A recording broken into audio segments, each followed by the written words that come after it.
big bubble enthusiasm, the Air Max 95 Batman has become one of the unexpected standouts of summer 2025, drawing considerable attention from fans of Sergio Lozano's legendary silhouette. Building on that momentum, Nike is now channeling the Gotham-inspired color scheme into another beloved classic, the Air Max 1, originally designed by Tinker Hatfield. This upcoming iteration captures the essence of the Dark Knight with a bold yellow leather mudguard and swoosh, contrasted by soft gray suede panels on the quarter and heel.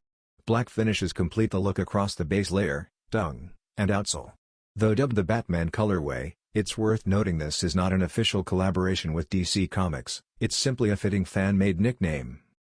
The Nike Air Max 1 Batman is slated for a fall 2025 release and will retail for $140. Expect strong demand once they hit shelves.